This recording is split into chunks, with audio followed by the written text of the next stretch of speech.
I'd like to call this meeting of the Narragansett Regional School District School Committee to order. Please rise for the pledge. I pledge allegiance to the flag of the United States of America and to the republic for which it stands, one nation, under God, indivisible, with liberty and justice for all.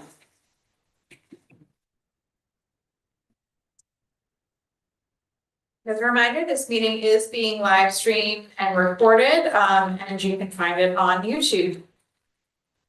Getting started with minutes, I would entertain a motion to approve the meeting minutes of November 20th, 2025 as written. So moved. Motion by Sean, second by Heather. Any questions or comments about those minutes? Seeing none, all in favor? Opposed? Abstained?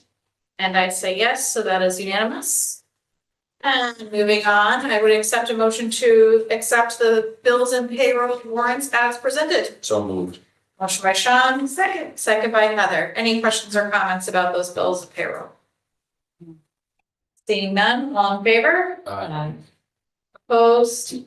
Abstained? And I say yes. So that is unanimous. And now we will hand it off to our student. At the elementary school, December has been a joyful and busy month, filled with meaningful celebrations and strong community connections. The Grade 4 winter concert highlighted the theme that music is a universal language, showcasing songs from around the world with hard work, confidence, and collaboration of the students. And kindergarten through grade 3 holiday plays brought smiles to families and community members as they shared their learning and creativity on stage. Trimester 1 report cards went home last week and 96% of families attended parent-teacher conferences. Spirit Week adds the excitement throughout the building, strengthening school spirit and creating a fun, inclusive atmosphere for students and staff. They are incredibly grateful for the generosity of the community, which allowed them to support 43 students with Christmas gifts. And Deer Creek Farms and Bread, along with other partners, made sure that students and families felt supported throughout the holiday season. At the middle school, Spirit Week is ongoing with a decent amount of school participating, and they have about a 93.5% attendance rate for the first half of term 2, I'm pretty sure. And then the winter concert last Thursday was a big success. I was there selling ornaments and there was a huge crowd going in there. In the high school, there was a Spirit Week this week as well, and there was a lot of participation. And then next Tuesday, there's going to be a half-day SEL day, which is going to be 2 blocks of fun events for all the high school students. National Honor Society attended Wreaths Across America on Winchendon on Friday, and they all had a great time and they learned more about why we place the wreaths. This morning, I attended another advisory council meeting, and Ms. Donnelly and Mr. Nickerson from the high school also attended. They spoke about how students have good relationships with teachers at our school, and they helped my group make the decision to most likely make our project about mental health days in schools. School gets out for the calendar year on December 23rd and resumes on January 26th. All sports are currently underway, and all the teams are doing pretty good. And I have to put in a plug. Narragansett ornaments are $10 a piece, and they're to support my class. Excellent. Thank you so much, Kelly. Any questions for Kelly? Kelly, where can folks purchase those ornaments? High school office, and I think online. Perfect. Well, thank you so much. We appreciate you making the time tonight, and we'll look forward to seeing you next time. Have a good night. You too. We do not have members of the public here tonight, and NDDA is not with us. But I would like to propose, we do have a couple of guests here this evening. If you look down under new business, item 3, there's a high school 2027 proposed trip to Italy, grades 9 through 12. And if nobody objects, I'd like to move that in the agenda, so that we can cover that now, so that we can make sure that we're helping our teachers get in and out. Thank you. Is everyone good with that? Yeah. Excellent. Okay. So we will open up the floor, and if you could just start by introducing yourselves really quickly, that would be great. Sure, I'm Mary Remlard. I'm an 8th grade civics teacher at the high school.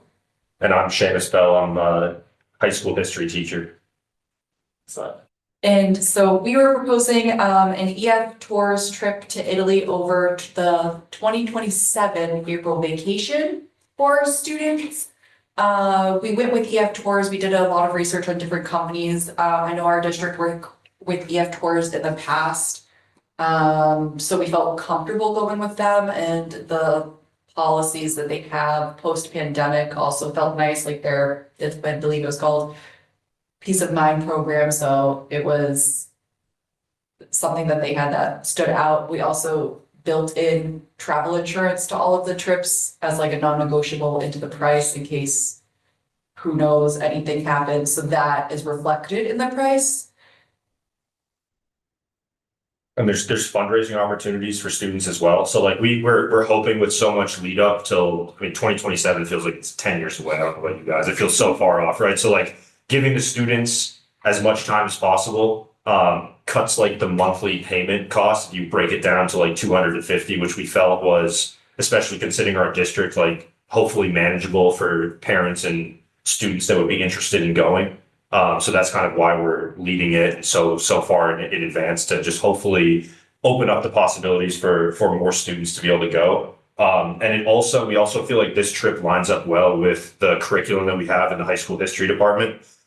So for like our AP level classes, we offer AP World History and AP European History, both of which cover, from things like the Papal States and the Vatican to the Renaissance, which is all reflected in our trip itinerary. And then kind of at like the college prep level, we have Global Studies 1 and Global Studies 2, which covers Global Studies 1 would do like the ancient Romans. So we'd see like things like the Colosseum when we go to Rome, would line up with that curriculum. And then Global Studies 2 covers more like the modern Roman Empire, which is also obviously reflected in Italy. So we felt like this trip especially lined up well with the curriculum that we have here at the school. To try to give the kids like an opportunity to, hey, we just talked about the Colosseum in Mr. Ivan's class, or Mr. Bell's class, or Mr. Remlar's class, and there it is right in front of me. So like, I think it's so important to be able to have history be tangible and have these places be accessible to students, and hopefully expand their horizons, not just for their time when they're here in Narragansett, but when they go on to be members of the community and adults. I think travel is something that's like really priceless and core thing of kind of at being able to feel like you can access the world. And I was a student when I was in high school. I went on this exact same EF tour. And I still think about it to this day. I was like looking at pictures the other day, like going through the itinerary. So from a student perspective, it was a very great trip also. Any questions about the trip? How many seats? Like how many are available? Yeah, Oh, I don't think there's a cap. understood. As far as I'm aware, I don't think there's a cap. The minimum is 6. Understood. So there is a minimum, but There's a minimum. but there's no max. Correct. Yes. So is the objective to get these students/families to try to sign on board for this for 2 years in advance? Yes. Understood. Yes, we would, if approved, there would be like an introductory meeting early January.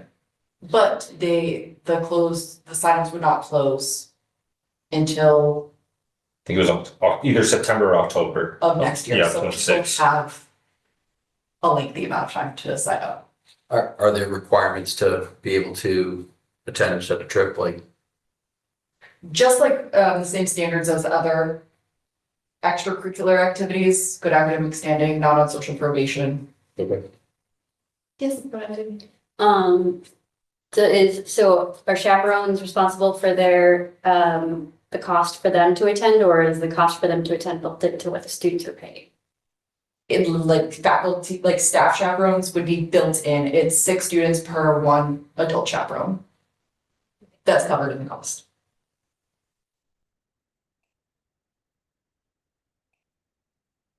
Is there an expectation that you're going to have to get additional chaperones to sign up beyond staff? We're trying to limit it to staff as of right now. That's the plan. And that's our ultimate goal. Yeah. You're gonna have to get in line. Yeah. Not paid by the district. It's developing the first international trip that we've run since COVID. That's COVID. That's all.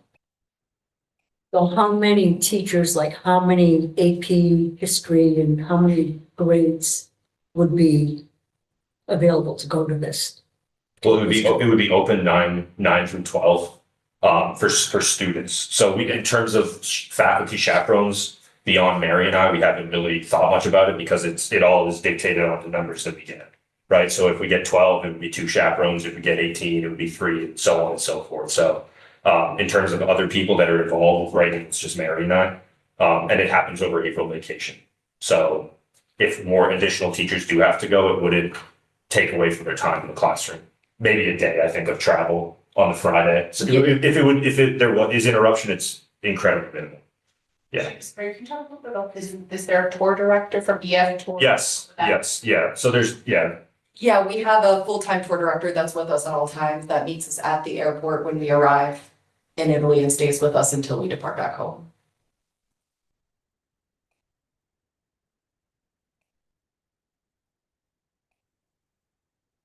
Any other questions? This is a lot of like work to plan a trip like this, so really appreciate the amount of energy and passion that went into this. I will get a motion on the table. I would entertain a motion to approve the proposed trip to Italy for 2027 as presented. So moved. Motion by Sean. I'm doing right. Second to Danielle. Any remaining questions or comments, concerns? Yeah, I want to just touch base on something that he said. I think traveling is important to culture these individuals more too. So just as Jennifer said, thank you for your time and support of it, because that is a lot. Yeah. But well, we're both excited, Yeah, like at the prospect of doing it, so. yeah, and I run the DC trip for the past few years, so I feel like I have a good grasp on the fundraising, and the planning of the trips as well. Yeah, I'm just excited. And appreciate the opportunity, obviously, too, so thank you. so thank you. We're looking forward to hearing more, and I'm sure students will be excited to have an opportunity like this available to them. All in favor? Opposed? Abstained? And I say yes, so that's unanimous. So go forward and good luck. Awesome. Thank you. Yeah, thank you so much. Of course, and you're welcome to stay, but I'm gonna guess that whoever goes to do it. Slide out of here, yeah. You have to go plan a trip. Yeah. Yeah, absolutely. Very true. I'll get it Italy. And it's the. Okay, so thank you. good luck. Just to orient everybody in the agenda, we're now going back to section E, budget updates. And we'll cover the MSBA project update. Okay, in terms of the MSBA, roof projects, we are now at the stage where we have dates secured for the community vote. Templeton will be on the 6th of January, and Phillipston's vote will be on the 15th of January. It's the Christmas break is kind of wedged, holiday break, pardon me, is kind of wedged before that. So we're gonna put some information out. We're trying to also create an opportunity for, I guess, one more public input session. I don't know if it's going to be virtual or otherwise. But we come back on that Monday, which is the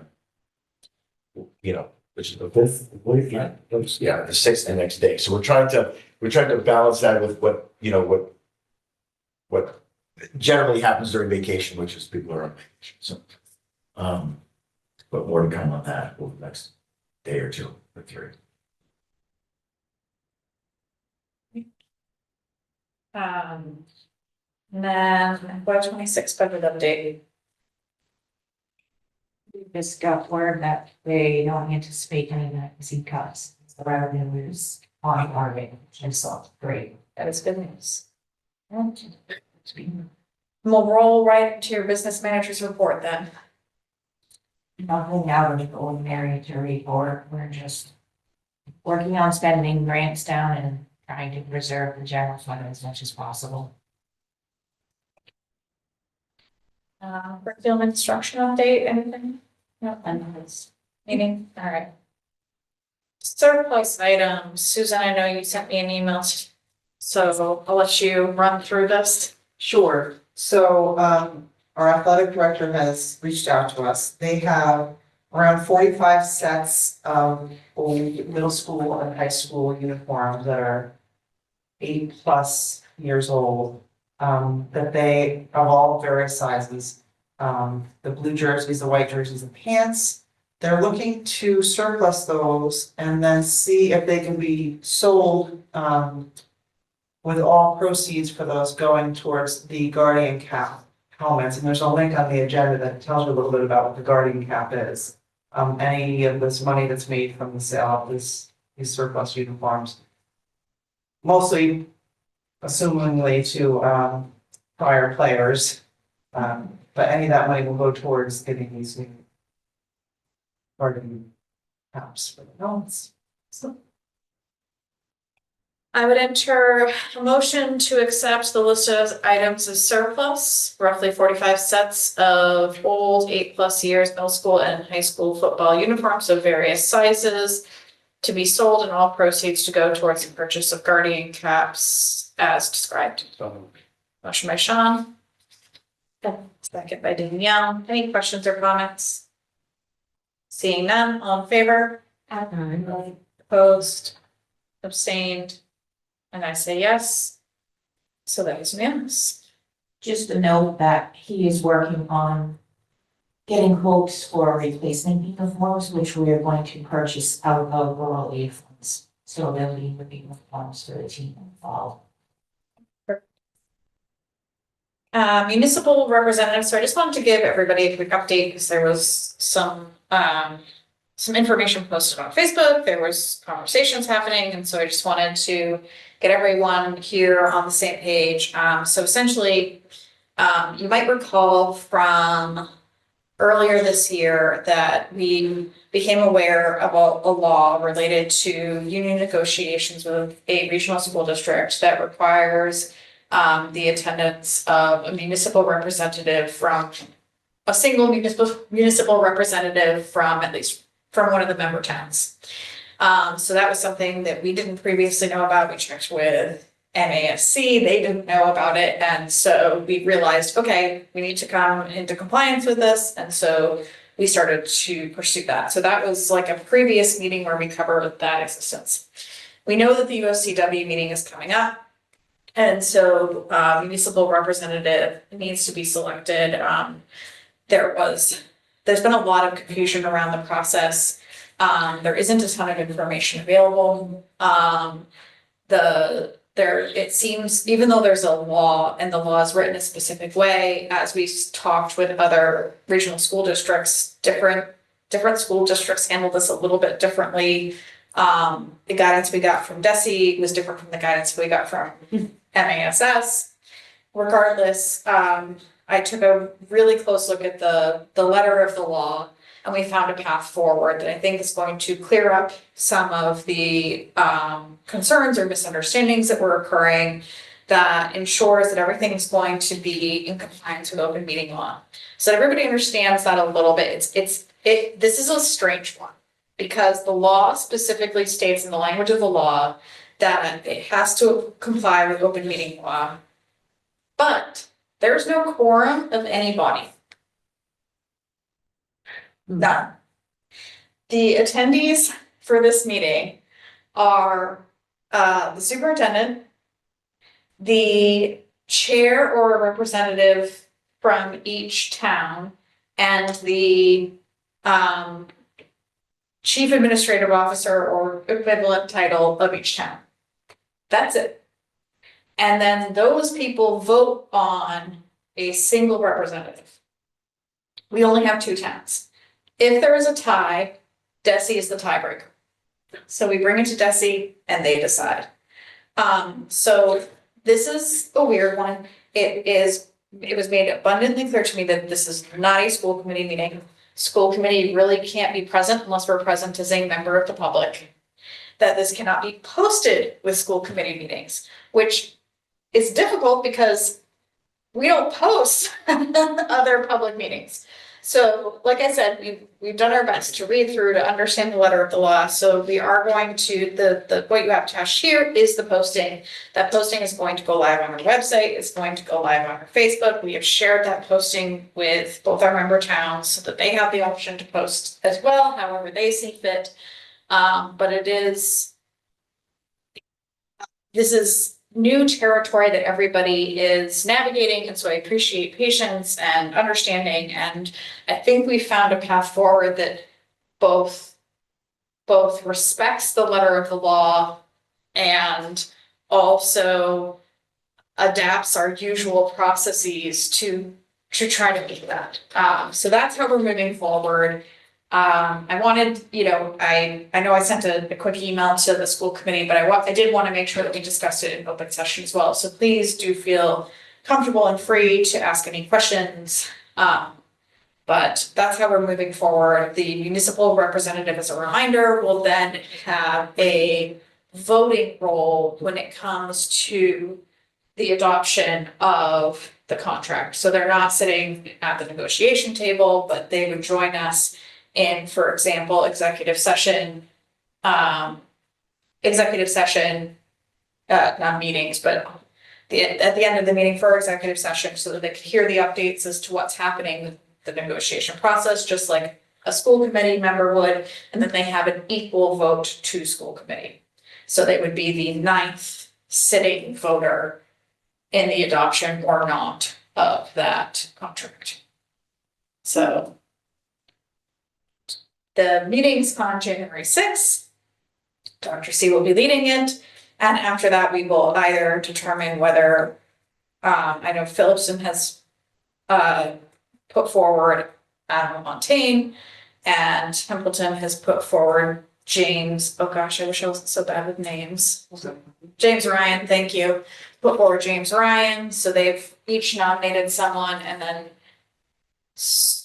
they will come together and vote in this open session, and I'm not sure if they will vote on a single person to move forward, or if we will end up sending to DESE, but that will be determined as of January 6th. So lots of voting happening on January 6th is my so we will see how that moves forward. But thank you for everybody's patience as we figured out how to navigate this very different requirement. So this posting, it says Narragansett Regional School District. Is that who posted this? And then did it need to be posted because below where it says meeting agenda number 6 is because there's going to be a vote? It needed to be posted because the law that related to municipal representative for regional school districts says specifically that the meeting in which a municipal representative is selected must follow open meeting law. That is confusing in the sense that it is directly contradictory to open meeting law guidance, which specifically talks about quorums of committee bodies. So, but I am going with following the letter of the law to reduce confusion and ensure, everybody feels that all the appropriate safeguards are present. The public is welcome to attend. And so this is how we are moving forward in this moment. Yes. Just a moment of clarity. So it's Dr. C, Yes. Tim, Adam, and the select boards from each town. No, it is not the full select boards. It is On the the select board chair chairs, I'm sorry. of the select and so- board in each town, Then other than Dr. or C, their representative. or they representative. So then other than Dr. C, so that means these other 4 individuals, are they picking amongst those 4 individuals? So they could not, They No. already are in open. they've already voted within their separate select board meetings to nominate someone to serve as this municipal representative. It is not necessarily for that nominee to appear at this meeting necessarily. There's nothing in the law that says that. It just says that this is the meeting where that vote happens, and that the people who participate in that vote are the chairs of the select board or their representative and the chief administrative officer or equivalent title. It just so happens that both member towns, their selection Was to the be the chief. representative is their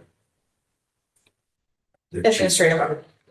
Understood. Thank you, Dr. C. Yeah, so this has been an interesting process, but we're getting there, and we are making sure that everyone is clear and the communication is clear, and we're moving forward.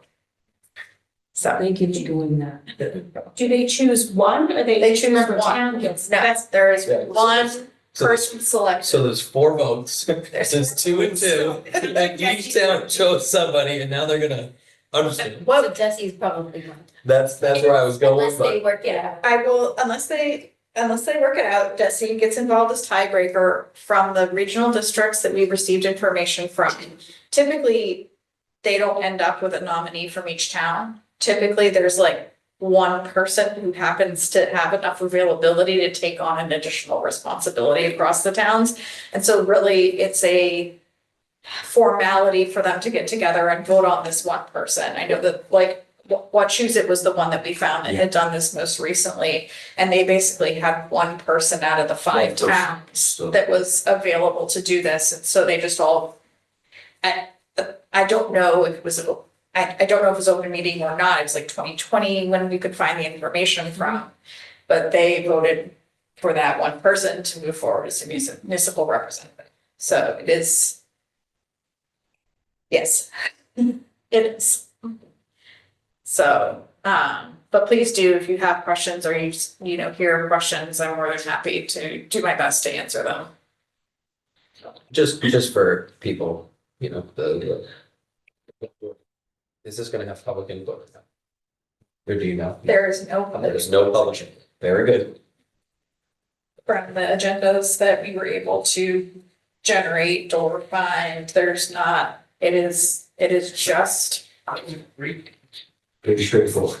Well, that's how I read the agenda here too, but I just did, maybe Jennifer, Madam Chair saw something a little different or be the case, and I just don't want people I to did not. show up to that and I struggled to find, bestow their opinion. I struggled to find any similar setup to what we were doing, but I felt like in our situation with our towns, the best thing to do was to get as close to the letter of the law as possible. So, we did. So, Dr. Steve, superintendent report.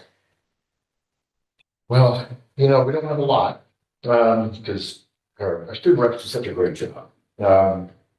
But some of the great things is that we have our PES concerts scheduled for tomorrow.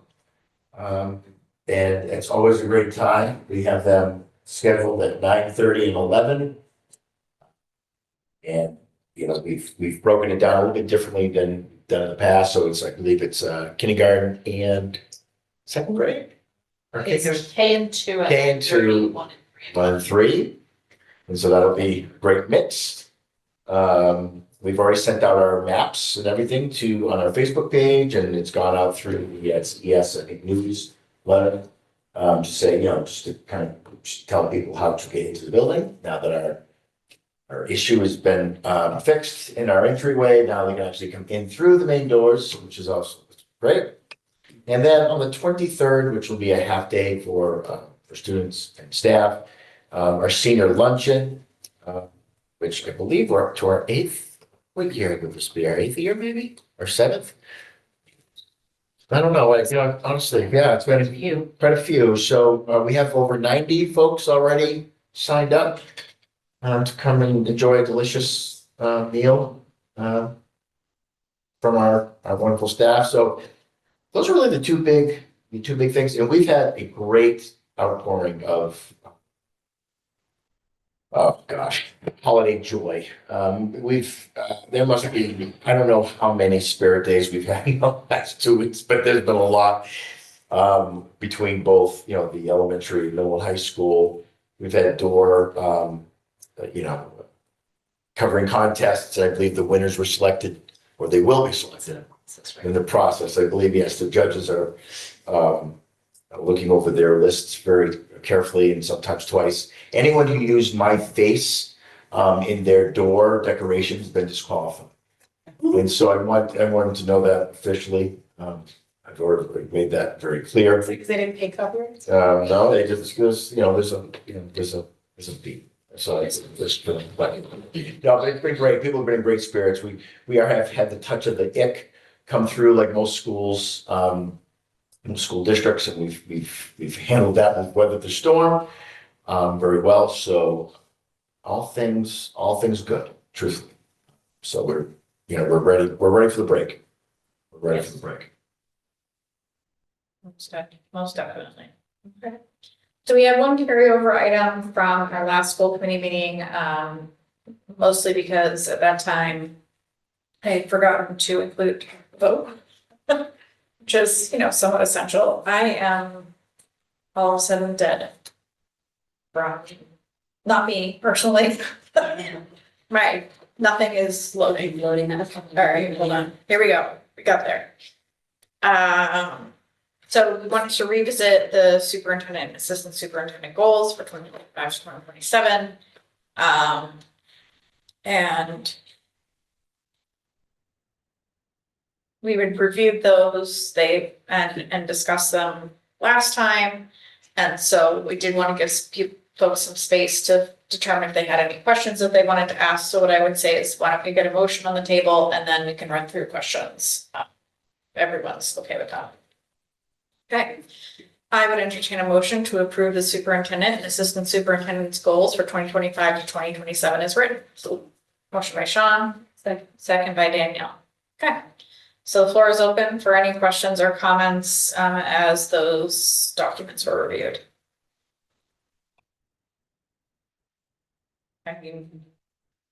They were immediate follow-ups to a lot of the feedback that we gave in the review cycle, as well as immediate follow-ups to the goals from the previous 2 years. So they were a build upon those, or reflecting areas where we still had work to do, or new areas of opportunity that were revealed in the work that we did for the last season.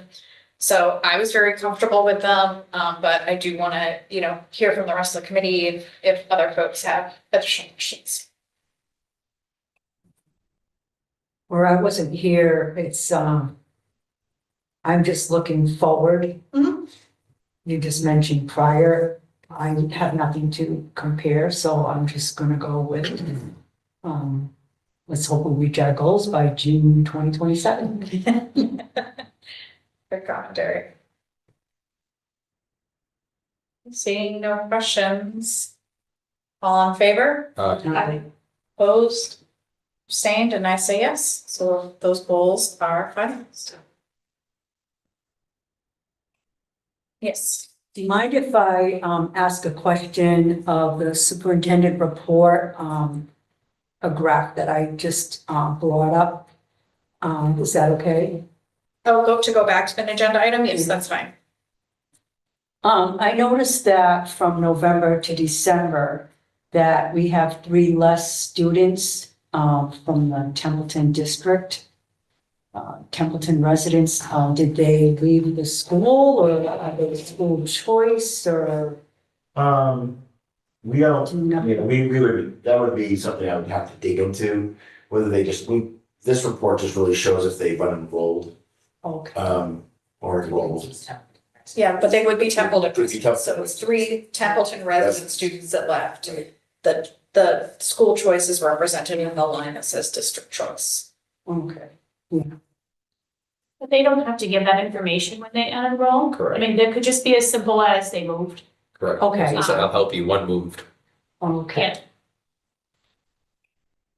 That's Just curious where I saw the numbers change. Yeah, you'll start to see more assessment of enrollment numbers as we get into the budget season, and that will be on like a more holistic level. So typically with these month-to-month changes, the month-to-month fluctuations are full normal. We go up, we go down. We keep an eye for like trends, because there was one year where it was like 10 students every month, and we're like, whoa. So, but 3 students, 5 students here, there, fluctuating, that's pretty normal. And the function reflects people moving, at times we've seen trends towards homeschooling. That was with the pandemic mostly, so, but yeah, 3 students is totally within the normal range of fluctuation. Thank you. Any other questions on the student enrollment? Nothing came up within the last 48 hours, so I will open it up for school committee comments. I have a comment. I know that this week probably felt super long with all the spirit days and the fun going on, but I really appreciate all the time and effort that's spent on those types of things. I think Dr. C is right on the money with the amount of joy that's happening in these buildings, and it's really nice to just have some light, just some light, happy things going on. Because there's a lot of dark things that are happening outside of the school, so it's nice to have the kids be able to participate in good things as well. Absolutely. I was just telling Dr. C before we got into it that my kids are asking to go to school Yeah. next week.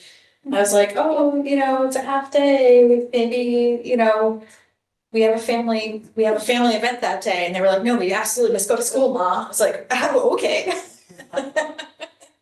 So the school, they love coming to school. They love being there with their teacher and their classmates. And I don't remember being as good of as dutiful of a student. So yeah, so First remember to go vast. yeah, right. Many thanks to the teachers and the staff that make all of that possible, because we know that it does take extra energy, but they show up and it's fantastic. I'm just jealous we don't get to show up on the last time of day. It's the only.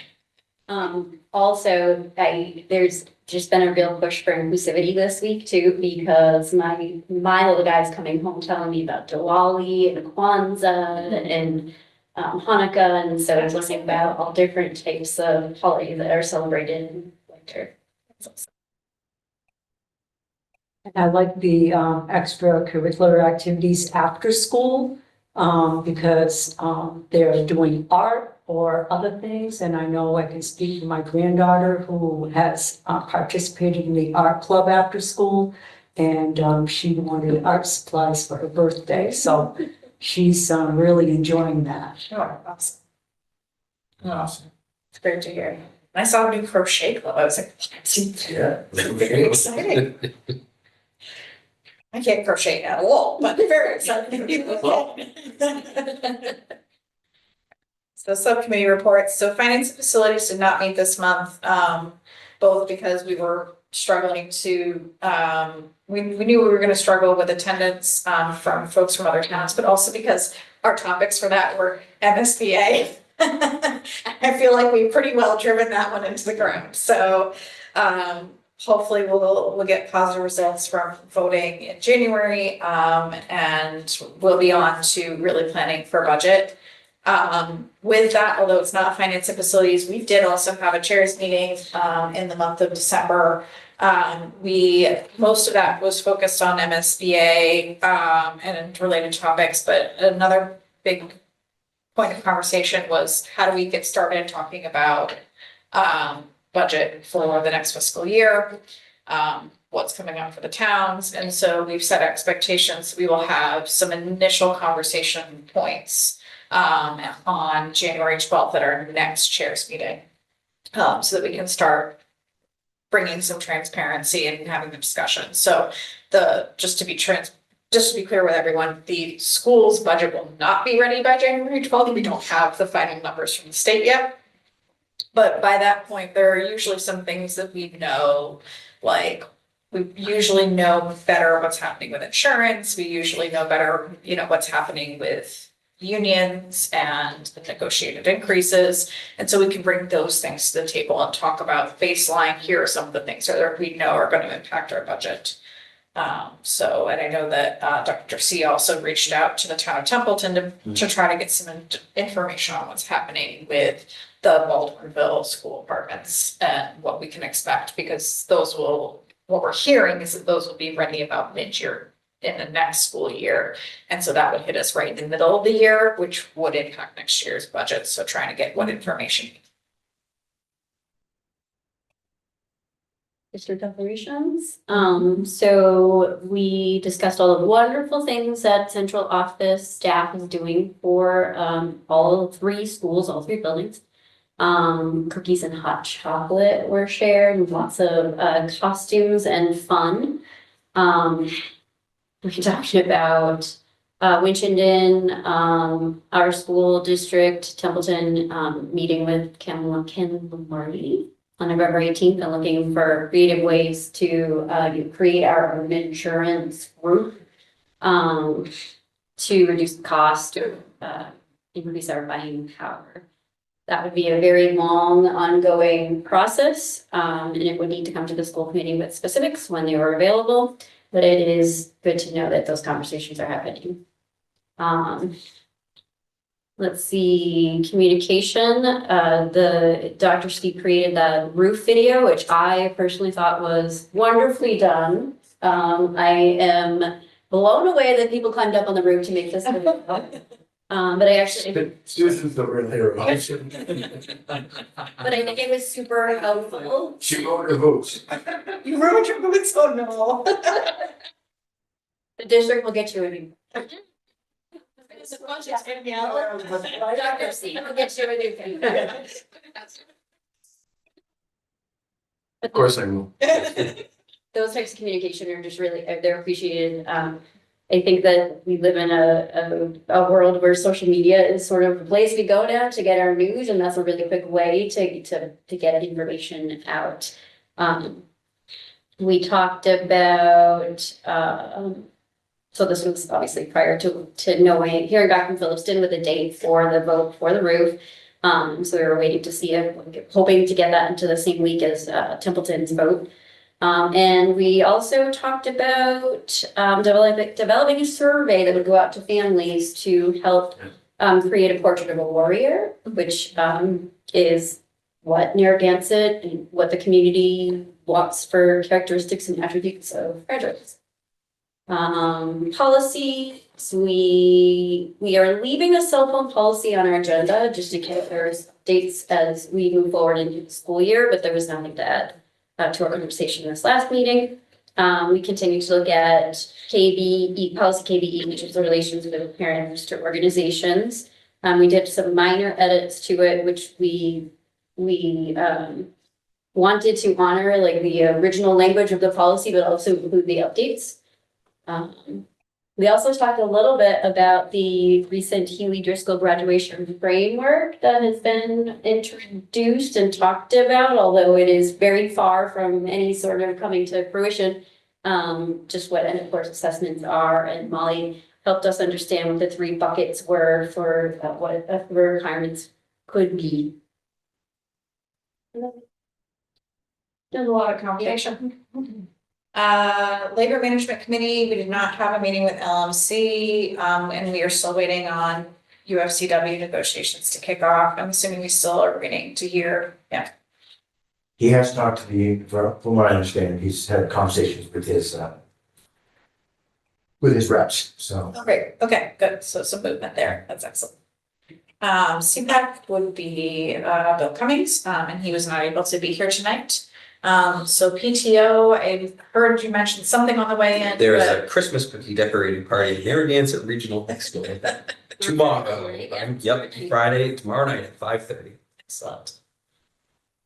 Student Advisory Council would be Peter. He was unable to be here tonight. And so any other legislative updates that we need to review?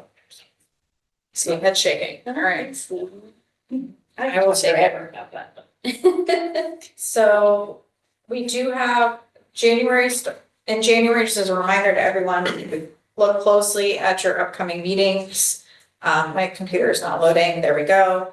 We do have 2 meetings in January because this is when things kick up a little bit with budgets. And so we try to make sure that we have one meeting where we can cover regular business and the other meeting where we can focus more on the budget topics is roughly how it breaks out over those few months. Just because there's so many topics that come up and this makes sure that we're not all sitting here for 4 or 5 hours. No one wants that. And so our next meeting will be January 15th at 5:30 p.m. And we do not need executive session this evening. I did receive a note, Templeton has changed the way they list executive session, so I'll be taking a closer look at that, to make sure that we're in compliance with any updates to how, executive sessions are being listed. And thank you to Adam Montine who reached out to let me know that. And then otherwise I would entertain a motion to adjourn. So we. Second by Sean, second by Danielle, all in favor. I Thank you, everyone, and happy holidays.